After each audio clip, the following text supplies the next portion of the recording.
Muito boa tarde a todos.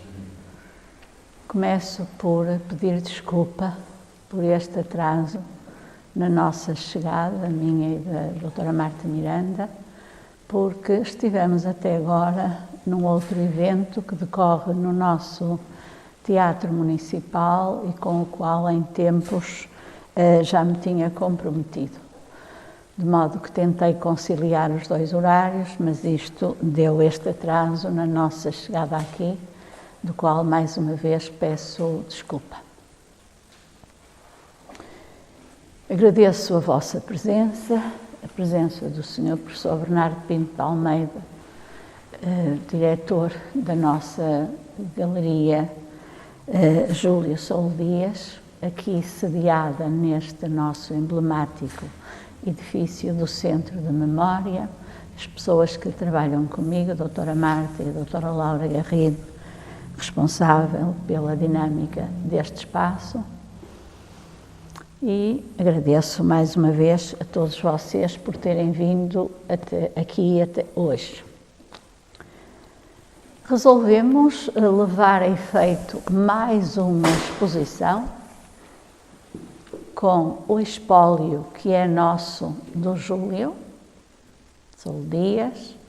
que nos foi legado pelo seu filho, o engenheiro Alberto Reis Pereira, e que temos realmente uma riqueza enorme relativamente ao espólio do seu trabalho, quer a nível artístico, os seus quadros, os seus desenhos, mas também a nível bibliográfico, de uma biblioteca extraordinária que nos legou. Ser detentor de um espólio desta grandiosidade obriga-nos, ou pelo menos sentimos a obrigação, de renovadamente apresentarmos ao público em geral, a todos vocês e àqueles que por aqui vão passar e que por aqui já passaram noutros momentos, a riqueza desse espólio para que faça sentido a detenção de todo este material que constituiu uma vida de trabalho do autor e que realmente de tão extraordinário que é esse trabalho, nós temos a obrigação de o ir mostrando. E, portanto, sucessivamente, ao longo do tempo, e convidamos para realmente nos ajudar nestas exposições que temos feito, um profundo conhecedor da obra de Júlio, o professor Bernardo Pinto de Almeida, que connosco, ao longo destes anos, tem realmente tanto dado contributos para que, dentro do espólio que nós possuímos, vamos mostrando sucessivamente diversas áreas desse mesmo espólio. E hoje, véspera da data de nascimento do Júlio, que fará amanhã 118 anos, achámos que era o momento ideal para mostrar uma das facetas do artista, que é essa a sua grande, portanto, aproximação e gosto pela arte popular, nomeadamente pelo que a estas peças de cerâmica diz respeito. Como sabemos, ele viveu grande parte da sua vida profissional em Porto Alegre e aproximou-se muito da arte popular da cerâmica de Estremoz e temos inclusivamente peças que foram decoradas pelo próprio Júlio. Portanto, achamos que isto era uma vertente, portanto,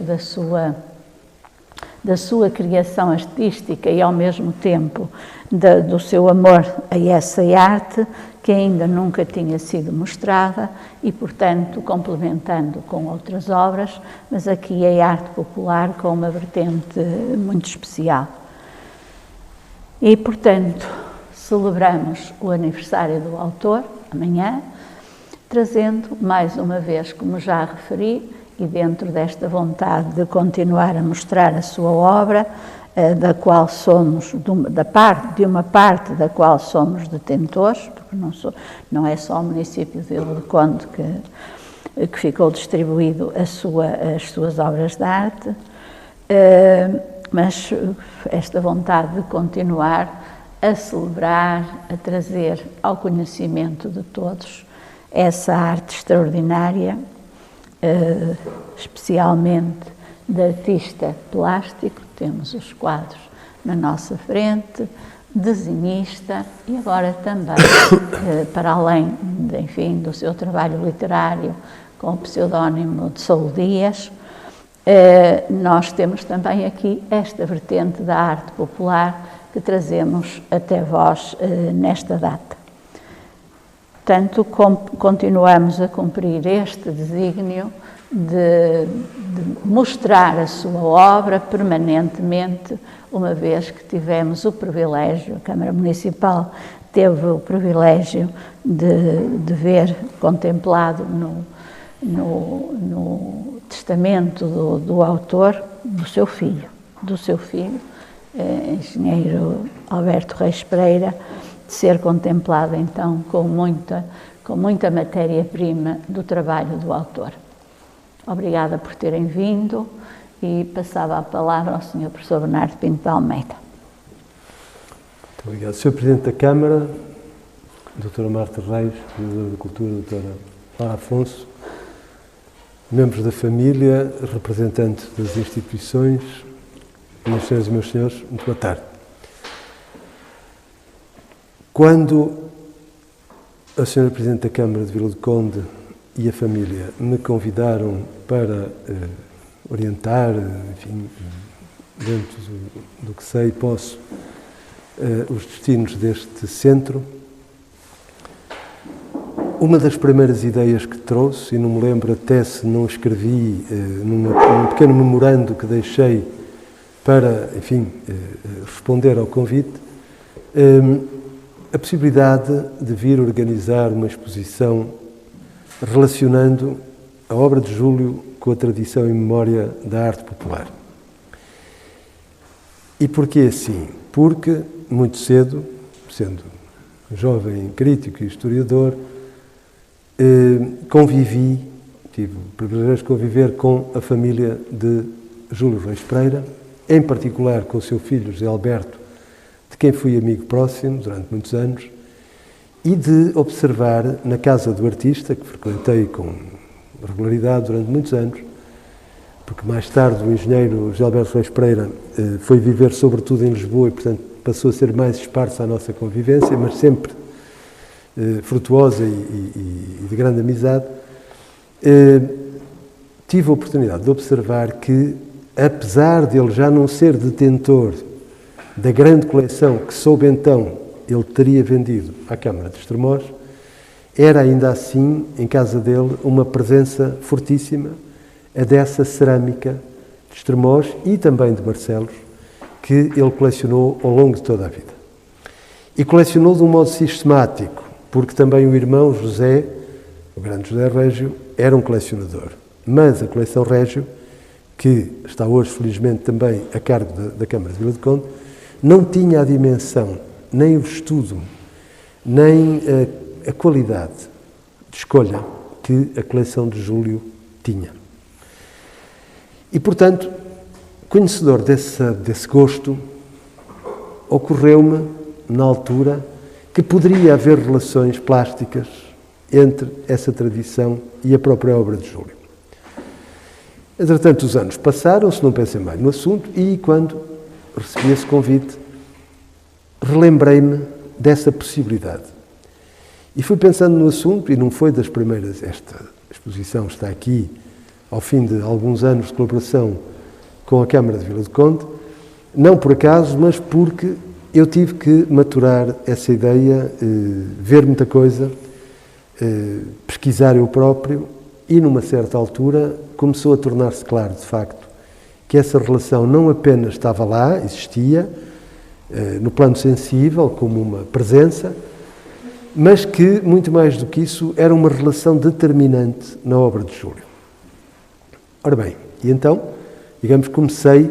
a fazer a pesquisa mais orientadamente. Este mesmo ano, durante o verão, tive a oportunidade de passar uma temporada na zona de Estremoz, onde visitei as coleções que existem, e visitei também os barristas tradicionais que continuam a agir naquela zona, e quanto mais via, quanto mais me apercebia, mais claro se tornava que, de facto, há uma relação profunda que deveria ser pensada entre a obra de Júlio e esta tradição. É preciso dizer que, à medida que fui pesquisando, tive o apoio que tenho que publicamente agradecer da doutora Lara Garrido, diretora do Centro da Memória, da doutora Arminda Rodrigues, que fizeram pesquisas notáveis, quer de peças, quer muitas vezes de aspectos documentais que me foram utilíssimos no desenvolvimento do meu trabalho. Nomeadamente, o encontro de um precioso ensaio de Júlio dos Reis Pereira, de que eu não tinha conhecimento e que foi publicado no fim da década de 60 ou princípio da década de 70, agora não tenho exatamente de cor, nem isso é importante, no número 27, creio eu, da revista Colóquio Artes e Letras, portanto, anterior à revista Colóquio Artes, em que Júlio, manifestando, digamos, uma apreciação sobre os barristas populares de Estremoz, numa exposição ali organizada nessa época e patrocinada pela Fundação Gulbenkian, descreve com uma vivacidade de espírito e com uma inteligência crítica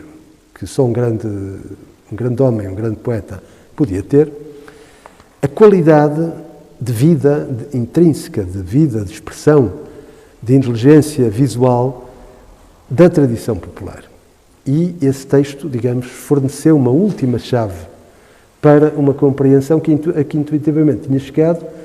mas que era preciso comprovar. A partir daí tudo foi fácil. Porque, como em qualquer problema na nossa vida, a partir do momento em que percebemos os dados precisos que se colocam, é uma questão de raciocinar sobre eles. E percebendo nesse texto notável, que espero que venha a ser republicado adiante na possibilidade, na eventualidade de virmos a fazer um catálogo desta exposição, que é um texto verdadeiramente notável sobre a tradição popular portuguesa,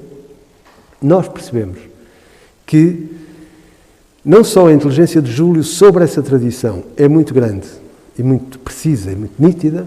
como que ele foi buscar aí elementos que depois são também os mesmos que compõem a sua obra, isto é, não como uma influência da arte popular, mas precisamente como uma apropriação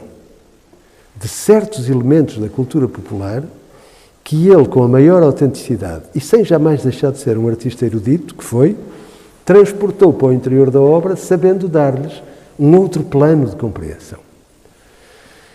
Pensando a partir desta matriz, era fácil depois ir ver determinadas pistas. Quando nós olhamos para o primeiro Picasso modernista, quando olhamos para Kokoschka, o grande artista russo que vai para Paris nos anos 20, quando olhamos para Brancusi, o grande escultor romeno, também destinado a Paris, quando olhamos para o grande Amadeu Sousa Cardoso, português, e primeira descoberta na Europa do século XX, como lhe chamou Almada, nós estamos diante de uma série de artistas, e poderia citar muitos mais, na música, o Stravinsky e por aí fora, estamos diante de uma pleiade, e mesmo na poesia, por exemplo, nós sabemos quanto Ezra Pound foi buscar algumas tradições populares para as transportar para dentro do novo léxico da poesia modernista no início do século XX. Nós estamos diante, e mesmo James Joyce no Ulisses, que constantemente apropria imagens, figuras, referenciações à cultura popular, nós temos os elementos para compreender que, de facto, também em Portugal, o modernismo, aquele que interessa continuar a considerar como tal, teve em atenção essas relações. Teve este primeiro com Amadeu. Na obra de Amadeu, Há uma série de quadros, a começar na cozinha de Manhufe e depois continuando por algumas naturezas mortas. Há uma série de obras que integram referências nítidas do ponto de vista visual à cultura tradicional portuguesa. Mas é mais daqui da zona de Barcelos e do Alto Minho que Amadeu nos fala, porque era a zona que ele conhecia. E, portanto, aparecem pratos, aparecem figuras, aparecem aqueles barros que todos nós conhecemos das feiras de Barcelos desde a nossa infância, uns bois cor de laranja e umas figuras assim que reaparecem na pintura de Amadeu, no meio daquela convulsão de formas e de forças que se desprendem, digamos, para atingir um clímax de intensidade. Mas depois também em Eduardo Viana. Em Eduardo Viana, por exemplo, O Rapaz das Loiças, que é um poderosíssimo retrato de um homem do povo, nós vemos um homem numa posição, digamos, frontal, voltado para o espectador, está a vender loiças, e todo o quadro é organizado com formas referenciadas às próprias loiças. É um quadro cuja força plástica decorre imediatamente dessa capacidade de perceber, na forma popular, a alavanca, a plataforma, diríamos hoje, a embreagem, para catapultar para um outro plano plástico. Porque, reparem, a questão dos modernistas era precisamente a de partir de uma arte que não se baseasse na tradição clássica. E, portanto, é normal e justo que estes mesmos modernistas fossem encontrar referenciações na arte popular que lhes permitissem, digamos, fazer uma coisa ao lado do que se estava a fazer, digamos, do lado académico da arte dos primeiros anos do século XX. E depois é curioso que em dois artistas que viveram em em Vila do Conde e que frequentaram Amarante e o ateliê de Sousa Cardoso, porque eram amigos, e o de Viana, teve o casal Delaunay, Sónia e Robert, cujas obras, que podemos hoje ir ver, na sua grande maioria, quer no Musée d'Art Moderne da cidade de Paris, quer no Centro Pompidou, cujas obras destes anos, algumas realizadas aqui em Vila do Conde, transportam esse mesmo motivo do prato, da cerâmica, da louça, da cor, etc., diretamente da nossa tradição.